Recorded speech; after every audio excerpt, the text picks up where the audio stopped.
Um filho briga com o pai pelo controle do universo. E reúne mais poder que qualquer deus já teve. Essa é a história de Zeus, o líder supremo da mitologia grega.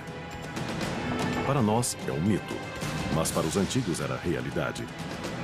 Uma maneira de entender um mundo aterrorizante. Alguns gregos acreditavam que Zeus era o único e verdadeiro deus séculos antes de Cristo, e que as piores catástrofes naturais eram um sinal de sua ira. Esse é o mito de Zeus, como foi originalmente contado. E a surpreendente verdade por trás dele. Confronto dos deuses.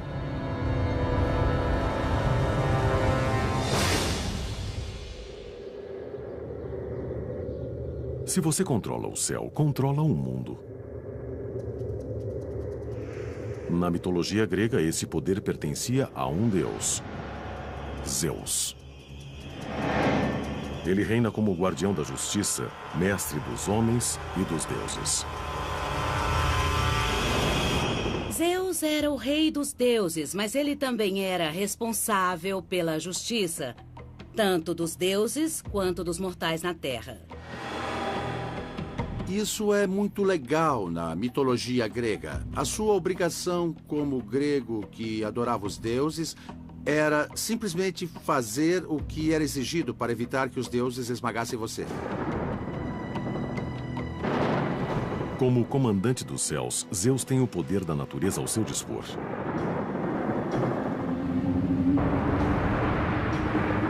Isso dá a ele a arma mais devastadora de todas. O símbolo mais poderoso de Zeus são os raios. É o que Zeus carrega, é seu principal equipamento. E é uma força que o torna a mais poderosa de todas as divindades. Atribuir o raio a Zeus foi uma maneira dos gregos explicarem o inexplicável. Em uma época antes da ciência, a mitologia punha um rosto nas forças que moldavam o mundo. Os gregos usam a mitologia para tentar descobrir por que o mundo e o universo funcionavam dessa maneira. Eles não tinham explicações científicas sobre como o mundo passou a existir, ou por que raios caem aqui e não ali, ou por que agora e não em outro momento. O mundo natural era muito assustador para eles, então eles o associaram ao divino. Eram sintomas do poder dos deuses que eles podiam usar para punir pessoas que não os adorassem adequadamente. O comando de Zeus sobre a natureza o tornou o deus mais temido da Grécia. Mas como ele chegou lá?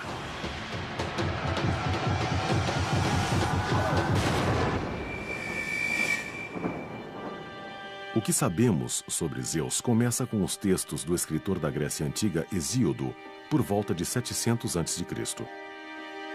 Seu livro, chamado Teogonia, era a história grega da criação. O que o livro do Gênesis é para o mundo de hoje.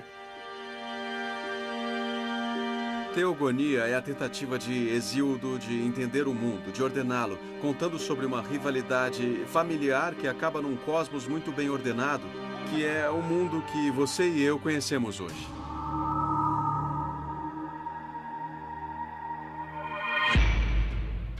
No mito, Zeus não começa como o rei dos deuses. Ele se ergue da obscuridade para desafiar seu pai no controle do universo. Isso não será fácil. Seu pai, Cronos, é o rei dos titãs, os deuses mais poderosos do universo. Os titãs são uma ordem mais antiga de deuses gregos. Eles são bastante grosseiros, não muito inteligentes, também não são muito civilizados. Como líder dos titãs, espera-se que Cronos produza descendentes. Então, ele se une à sua irmã consanguínea e também titã, Reia. O incesto aparece muito na mitologia. Entre os deuses não havia mais ninguém com quem eles pudessem se relacionar, fazer sexo. Então acabavam casando uns com os outros. Há uma ideia aristocrática antiga de que ninguém é melhor para nossa família do que a nossa família. E os deuses gregos pareciam seguir à risca esse princípio. Esses dois irmãos titãs, Cronos e Reia, criam a próxima geração de deuses gregos. A mitologia os chama de olimpianos. Entre eles estão Hades, Poseidon e Zeus.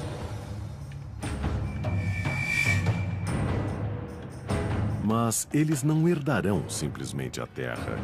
Eles devem lutar por ela.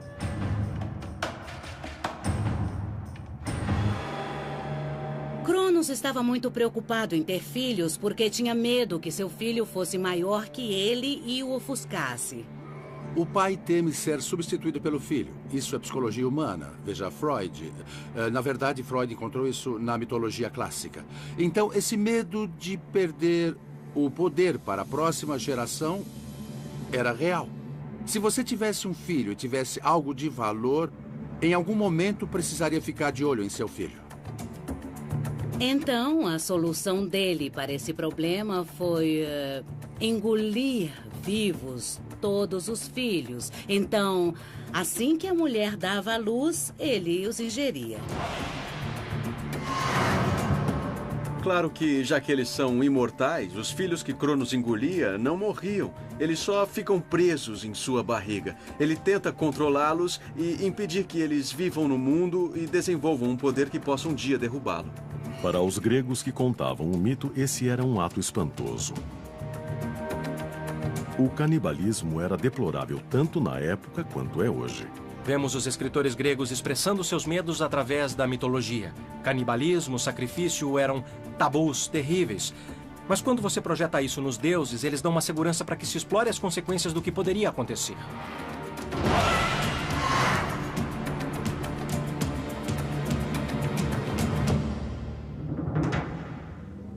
Reia fica horrorizada. Todos os seus 5 filhos foram engolidos vivos. Agora ela está grávida de novo, mas dessa vez ela tem um plano. Ela foge e dá à luz um filho em segredo, o futuro rei dos deuses, Zeus.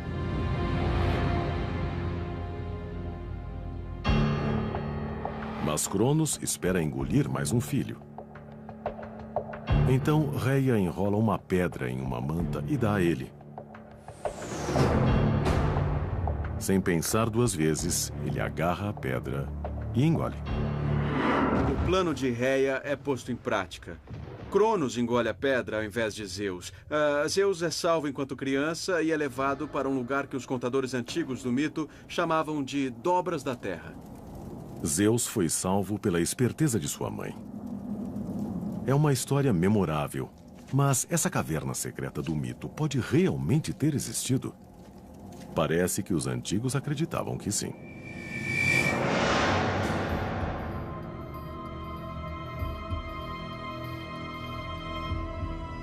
Eles achavam que Zeus havia nascido na ilha de Creta.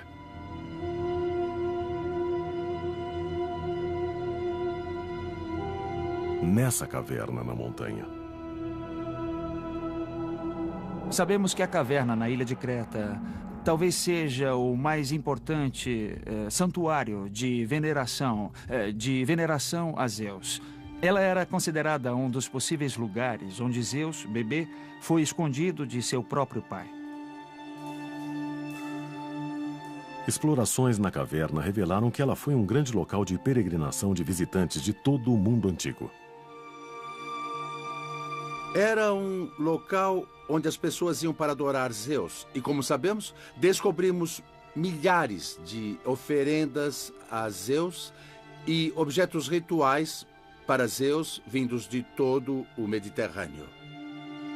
Uma descoberta em particular se relaciona diretamente ao mito de Zeus. Entre o material encontrado na caverna havia alguns escudos que provavelmente ficavam nas paredes e foram colocados lá, indicando que as pessoas que defendiam Zeus batiam nesses escudos para abafar seu choro quando ele era bebê, para que Cronos não ouvisse. Um filho escolhido que é escondido para ter sua vida salva. Para os cristãos e os judeus, a história do nascimento de Zeus é bem familiar. Muitas tradições religiosas e mitológicas têm histórias de crianças sagradas ou divinas que são escondidas para que possam crescer e, quando adultas, cumprir seus destinos. Um exemplo disso foi Jesus, que foi escondido de Herodes numa manjedoura para que não fosse pego, ou Moisés escondido no Egito.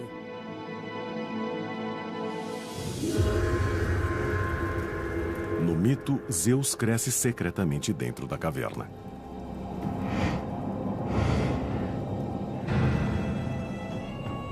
Ele tem um período de treinamento longe dos olhos de Cronos e adquire força e se torna um homem. Zeus passa sua infância se preparando para cumprir seu destino. Desafiar seu pai e os titãs pelo controle do universo.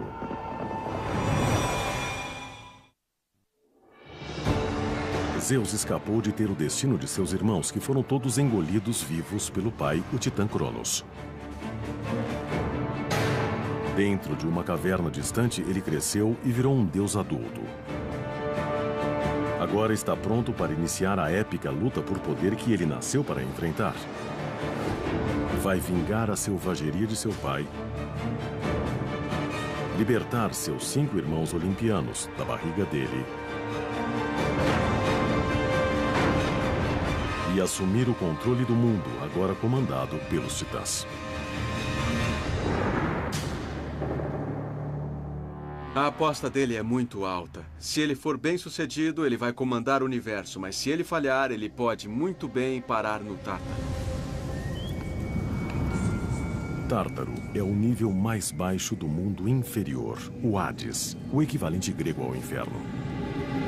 Tártaro era parte do Hades para onde iam os condenados. As pessoas que eram ruins ou que cometeram crimes contra os deuses na Terra eram mandadas para o Tártaro. Se Zeus falhasse em sua tentativa de ganhar poder sobre Cronos e os titãs, seria condenado a esse lugar por toda a eternidade.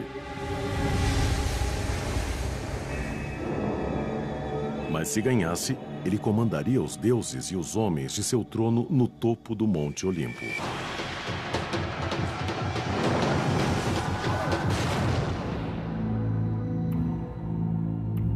No mito grego, o Monte Olimpo é o lar dos deuses, mas também é um lugar real.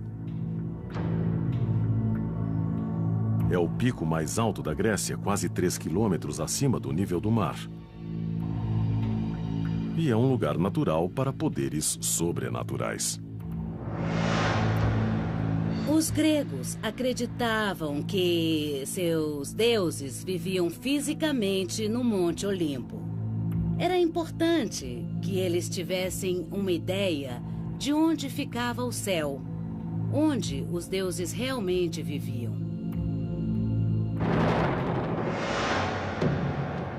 É a partir de sua base no Monte Olimpo que Zeus arquiteta a rebelião contra Cronos e os titãs. Zeus vai precisar da ajuda dos outros para que possa alcançar o poder supremo. É uma grande briga familiar e Zeus vai diretamente até seu pai. Ele sabe que seus maiores aliados serão seus 5 irmãos, os olimpianos, todos agora adultos, mas ainda presos dentro da barriga de Cronos. Se forem libertados, os olimpianos podem ficar a favor de Zeus e ajudá-lo a destruir os titãs para sempre. Ele queria libertar todos os irmãos, então criou uma poção.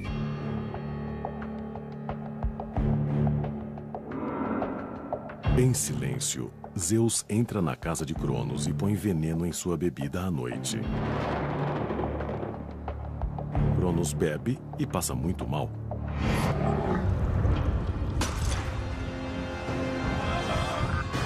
Primeiro, ele vomita a pedra que a esposa havia lhe dado no lugar do bebê Zeus. De acordo com a tradição, essa pedra é a pedra fundamental do local mais sagrado da antiga Grécia, o Templo de Delfos, lar do oráculo. Delfos é um santuário na Grécia, onde as pessoas de todos os lugares iam se consultar com Deus. Era uma linha direta com o céu para se pedir resposta para tudo. Até hoje, milhares de anos depois da história ter sido contada pela primeira vez, a pedra que supostamente Cronos vomitou ainda está lá. No centro do complexo do templo, há uma pedra de forma oval que dizem ser a pedra que substituiu Zeus quando Cronos a engoliu. E se você for lá hoje no templo de Delfos, os locais ainda contam que a pedra que está lá é realmente a que esteve na barriga de Cronos.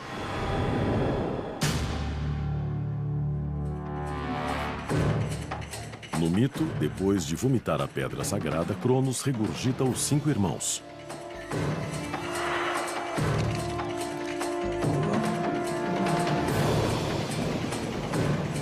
E eles estão prontos para entrar para a revolução de Zeus.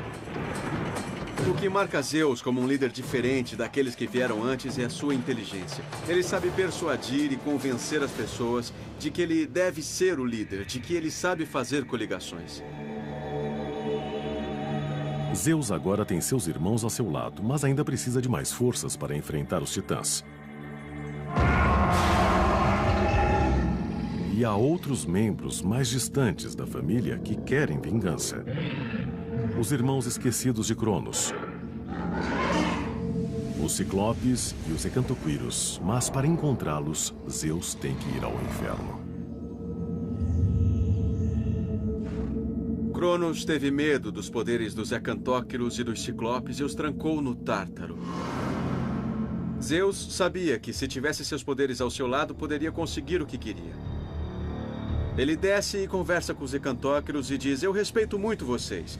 Eu sei que meu pai Cronos maltratou vocês. Agora eu os liberto e vocês devem a mim. Eles ficam emocionados e dizem: sim, grande Zeus, percebemos que você não só tem grande poder, mas também sabe como tratar bem as pessoas. Nós gostamos disso e agora lutaremos ao seu lado. Em gratidão por serem libertos, os Ciclopes dão um presente a Zeus: o poder dos raios.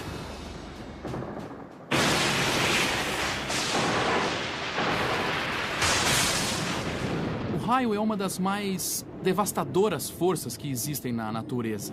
Quando os raios atravessam os céus, o ar tem a temperatura rapidamente aumentada em até mais de 27 mil graus. Isso é quase 5 vezes a temperatura da superfície do Sol. O raio dá a Zeus o poder de comandar o universo.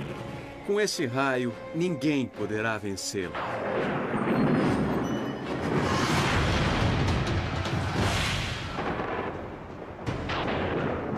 As linhas de batalha são definidas. Os titãs lutarão do Monte Otris e os olimpianos do Monte Olimpo. Entre eles está a planície da Tessália. Mas esse lugar não é apenas um campo de batalha mítico. Se levarmos em consideração o mapa moderno da Grécia, nós sabemos que a Tessália é a parte central do país. É a maior e a mais fértil planície da Grécia, desde os tempos antigos até hoje.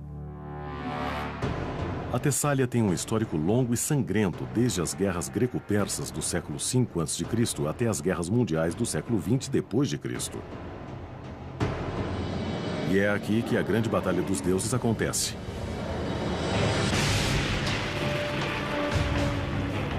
No mito de uma arma de destruição em massa e com uma força de elite, Zeus inicia uma batalha destruidora. E até hoje, um lugar real pode ainda guardar as suas marcas. O momento que define a mitologia será agora. A batalha entre pai e filho está prestes a começar. É a velha guarda de Cronos e seus titãs contra o sangue novo de Zeus e dos olimpianos. O resultado definirá quem controla tudo. Do topo do Monte Olimpo, Zeus joga a fúria dos raios no exército de seu pai. A luta sacode a terra até suas entranhas. A única maneira de entendermos essa batalha é como um choque de mundos. Todas as forças do universo em choque ao mesmo tempo. Tem os Hecantóquiros de um lado, arrancando pedaços da montanha e atirando nas montanhas do outro lado. Do lado dos titãs tem aquela força enorme, aquela força bruta. Eles podem levar um soco e continuar lutando, lutando, lutando. É uma cena apocalíptica e não totalmente mitológica.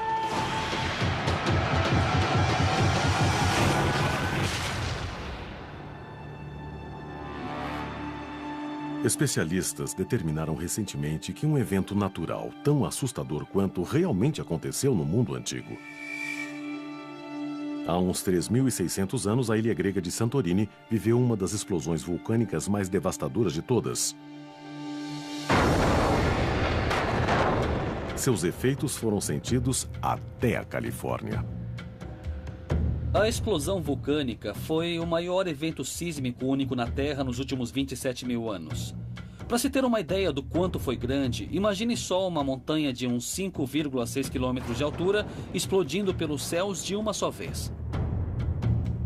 Em 2006, cientistas descobriram que a erupção de Santorini foi ainda maior do que se pensava.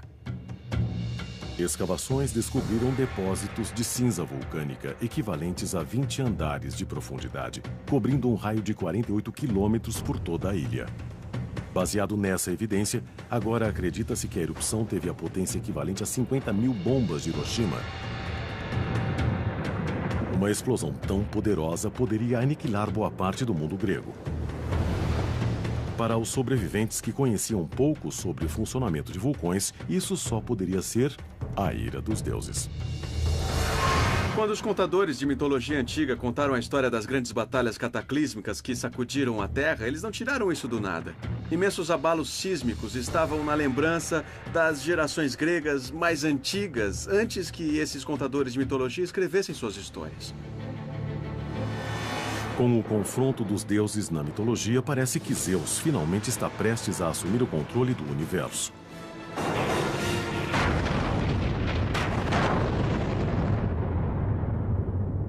Seus poderosos aliados fizeram a diferença e os olimpianos se aproximam da vitória. Mas os titãs têm uma última arma ao seu dispor. Das profundezas do Tártaro, eles chamam uma besta colossal: Tífon.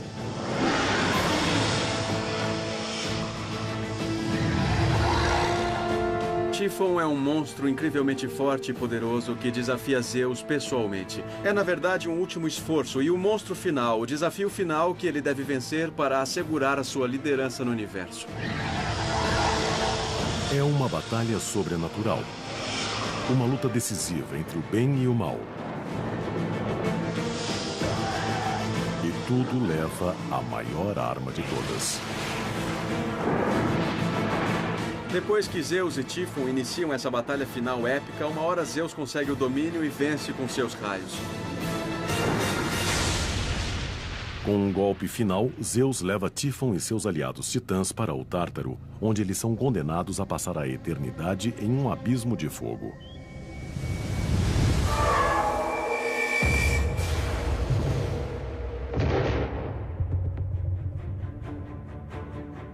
De acordo com os antigos, foi do outro lado do Mediterrâneo, na ilha da Sicília, que os inimigos de Zeus desceram para o inferno através da cratera vulcânica do Monte Etna. A lenda local diz que Tífon ainda está lá dentro e está por trás de todas as erupções vulcânicas através dos séculos. Os gregos usavam esse mito como maneira de explicar por que a lava constantemente saía do vulcão. Eles explicavam isso como os raios restantes disparados por Zeus ou as chamas de Tífon, que ainda respirava, explodindo chamas para fora do centro do vulcão. Também é dito que Tífon causa tempestades de vento destrutivas. Na verdade, seu nome gerou a palavra tufão. Mas no mito, as nuvens de tempestade se acalmam por enquanto. A vitória de Zeus sobre seu pai o torna rei dos deuses, o líder absoluto do universo. Assim é o mito, mas qual sua relação com a realidade? Em 2003, na base do Monte Olimpo, um templo perdido foi descoberto. Ele foi o ponto central da cidade antiga conhecida como Dion e era dedicado a Zeus. Dion é uma cidade construída na base do Monte Olimpo, então é bem perto do lar dos deuses e deusas olímpicos. E era onde Zeus vivia na mitologia grega. Na verdade, o nome da cidade Dion significa Zeus. O templo de Dion data do 5º século a.C., a era de ouro da mitologia grega. Espalhados pelo local há blocos de mármore com desenhos inconfundíveis. Águias. Na Grécia Antiga, as águias eram o símbolo divino de Zeus. E há mais. Essa estátua sem cabeça foi encontrada em um leito de rio próximo. Nessa base de 2.400 anos estão esculpidas 3 palavras: Zeus, o Superior. Há uma discussão entre especialistas sobre o que significa essa referência de superior. Alguns acreditam que a estátua pode ser um elo perdido entre a adoração a muitos deuses da Grécia e a filosofia monoteísta de cristãos e judeus.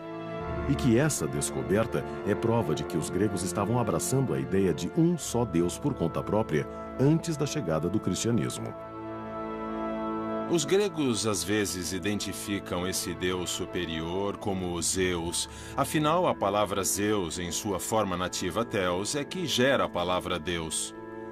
Então, há uma razão etimológica para entendermos Zeus como a deidade máxima. Começando por volta do 3º, 2º e 1º séculos antes de Cristo, diferentes escolas filosóficas e teológicas surgem e começam a propor uma visão muito forte de que só há um Deus e que todas as histórias antigas, todos os contos antigos são na verdade uma metáfora que reflete diferentes aspectos dessa divindade.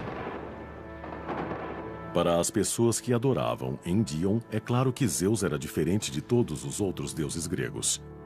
Na verdade, ele podia ser o único que importava. No mito, Zeus alcança o poder absoluto que buscava. Mas esse poder logo será ameaçado por um inimigo inesperado. O rei dos deuses está prestes a ser traído pela pessoa mais próxima a ele.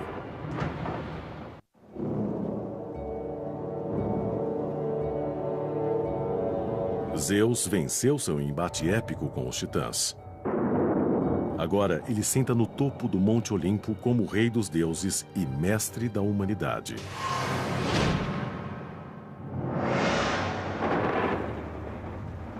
Os antigos gregos adoravam Zeus acima de todos os outros, mesmo ele tendo muitas falhas. Os antigos deuses gregos são como humanos. Eles têm falhas, têm forças, têm fraquezas, têm todas as coisas que seres humanos normais têm. Na verdade, uma maneira de entendermos isso é que os gregos desse período pensavam em seus deuses como seres bem parecidos com eles próprios, mas muito, muito maiores. De acordo com o mito, Zeus tem uma fraqueza muito humana que ameaça ser a sua ruína. Um incontrolável desejo sexual. Zeus gosta de mulheres. Essa é uma das coisas mais cativantes e mais exasperantes nele. Ele tem essa muito humana característica de nunca ver uma mulher que não lhe interesse. Zeus faz qualquer coisa para seduzir suas conquistas. Ele até usa disfarces. Zeus visita mulheres mortais com vários disfarces, o que for preciso para que seja consumada a relação. Então, em diferentes histórias, sabemos de Zeus transformado em águia, transformado em cisne, transformado em touro, transformado em várias formas e até em humano para imitar o rosto do marido de alguma mulher, enganando ao máximo para que elas se relacionem com ele.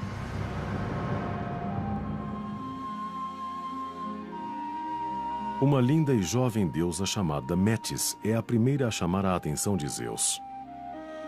Ele a torna sua esposa. Metis é uma mulher jovem e atraente, e a qualidade que a difere das outras mulheres é a capacidade mental.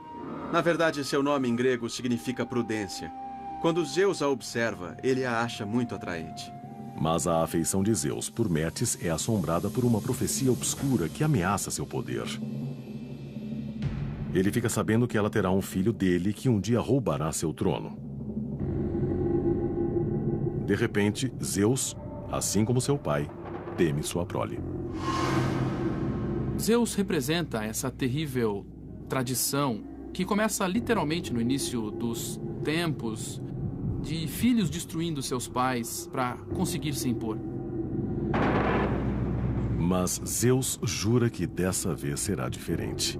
E ele toma uma atitude drástica para que isso aconteça. Engole sua esposa viva.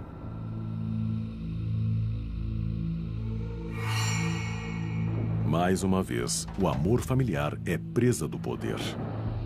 A história se repete. Mas esse ato terrível tornará Zeus mais forte e mais sábio. Engolindo a esposa, Zeus internaliza Metis e sua astúcia, sua prudência de uma só vez.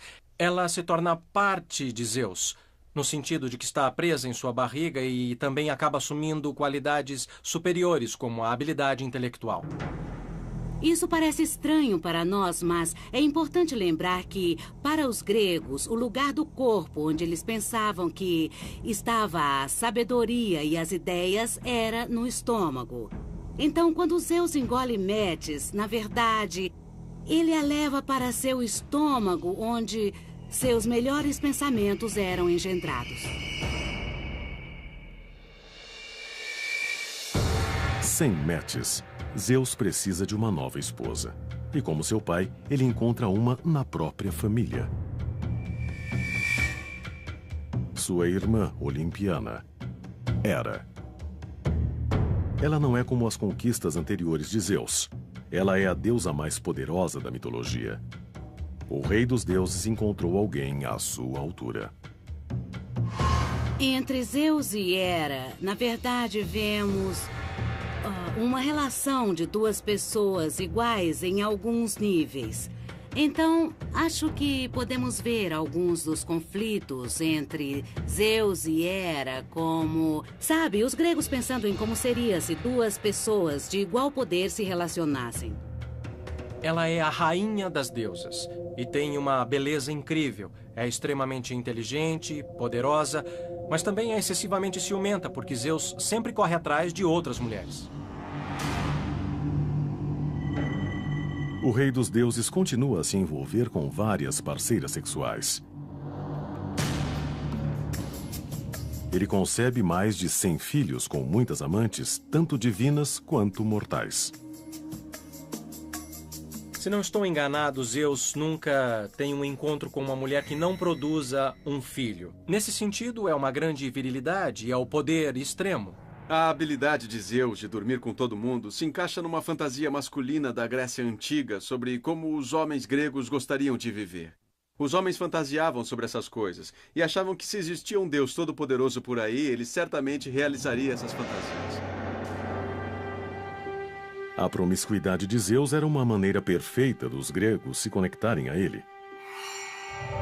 Cada canto do mundo grego dizia ser lar de um filho seu.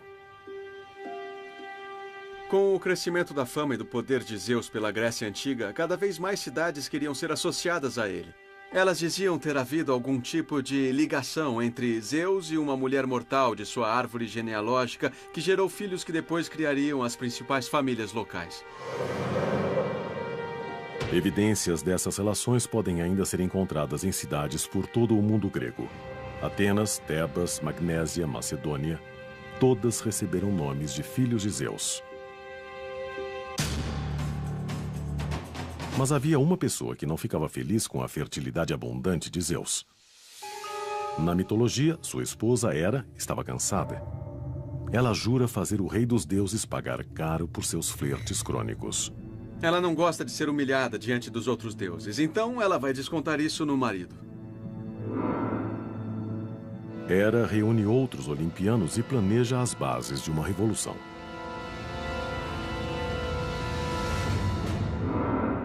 Hera vai até os colegas deuses olímpicos e pergunta por que Zeus é quem manda.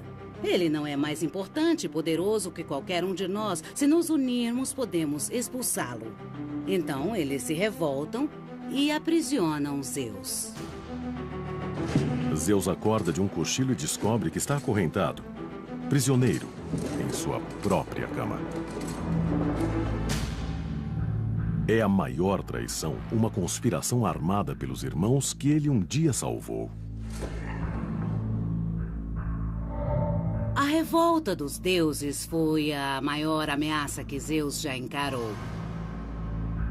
Ele nunca imaginou que os mortais poderiam desafiar seu poder, mas o poder combinado dos deuses olímpicos poderia realmente vencê-lo. Esse foi um dos momentos mais terríveis da história de Zeus. Ele estava prestes a perder tudo.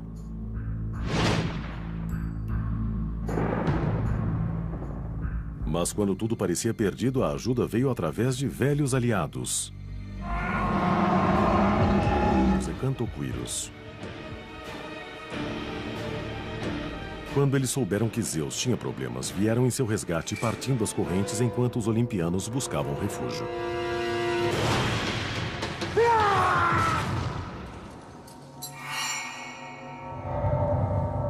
Zeus sobrevive à tentativa de golpe. Agora é hora de cumprir sua vingança. Sua esposa Hera é sentenciada a ficar pendurada nos céus por correntes de ouro. Seu filho Apolo e o irmão Poseidon são condenados a trabalhos forçados. Eles devem construir um dos monumentos mais icônicos do mundo antigo, os imensos muros de Troia. Esse é outro exemplo de um mito explicando o inexplicável. Para os antigos gregos, os muros de Troia pareciam fortes demais para terem sido construídos pelo homem. Então, a punição de Zeus para Apolo e Poseidon ajuda a justificar sua existência. Suas ruínas resistem até hoje. Na antiguidade, as pessoas achavam que eles podiam ter sido construídos pelos deuses ou por algum tipo de intervenção divina em prol dos troianos. No mito, Zeus fez justiça àqueles que o enfrentaram. Mas os seres humanos irão sofrer a sua ira. Essa ira vai chegar na forma de um grande dilúvio que pode ser relacionado à história bíblica de Noé.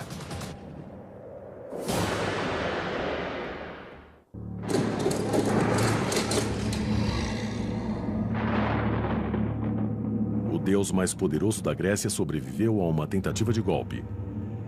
Ele fez justiça imediatamente aos conspiradores, mas ainda não terminou. Agora, a humanidade vai ver o tamanho de sua ira.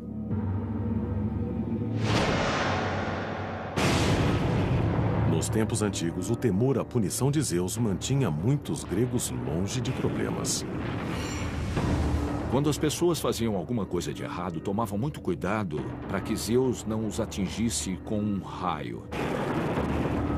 Há muitos exemplos na história grega de Zeus destruindo cidades e civilizações inteiras porque considerou que elas exageraram, que blasfemaram contra os deuses ou que tinham ficado orgulhosas demais para que continuassem vivendo.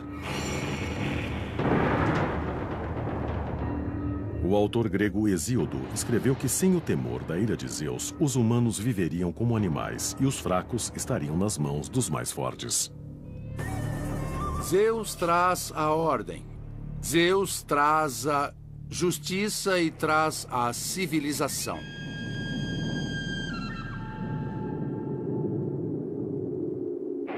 Quando as catástrofes naturais ocorriam no mundo real, os gregos acreditavam que elas eram enviadas por Zeus para punir os homens maus. Geralmente inventavam-se histórias para explicar o que tinha deixado o Deus Supremo tão irritado.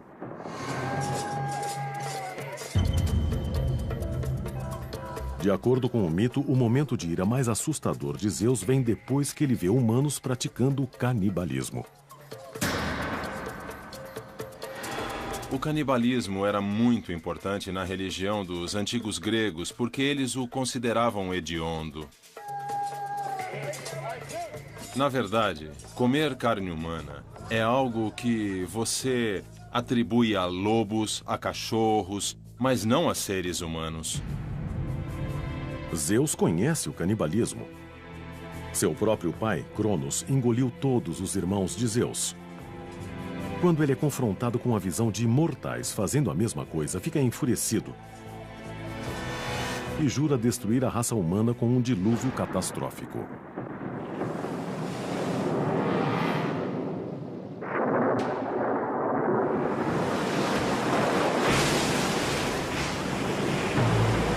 Passam 9 dias e 9 noites. A chuva não para e a terra inunda aos poucos. As águas alcançam o pico do Monte Parnaso, que fica a mais de 2 quilômetros de altura. Em todos os cantos da Terra, a raça humana perece. Quando a chuva para, apenas 2 mortais ainda estão vivos. Incrivelmente, eles sobreviveram à tempestade construindo uma arca. Um dilúvio feroz, uma arca e apenas 2 sobreviventes humanos. Os paralelos com o Antigo Testamento são impressionantes. Pode ser o dilúvio bíblico de Noé, podem ser as enchentes de Zeus, podem ser vários desastres gigantescos com água que vemos em várias culturas pelo mundo. Todas essas histórias remetem à catástrofe natural que afetou a memória coletiva de pessoas que viviam na parte leste do mar Mediterrâneo.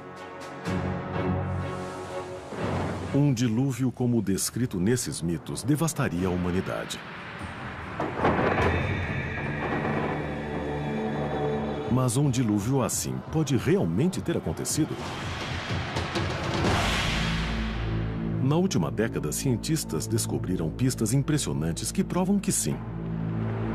A pesquisa mostrou que com o fim da última era do gelo, há aproximadamente 7.000 anos, o escoamento de geleiras derretidas chegou à bacia do Mar Negro, inundando violentamente quase 440 mil quilômetros quadrados de terras. Para essas pessoas, o mundo inteiro estava inundando. E certamente elas achavam que irritaram os deuses para que, de repente, fosse imposta essa tragédia a elas. Um desastre real pode ter reforçado a história do dilúvio de Zeus.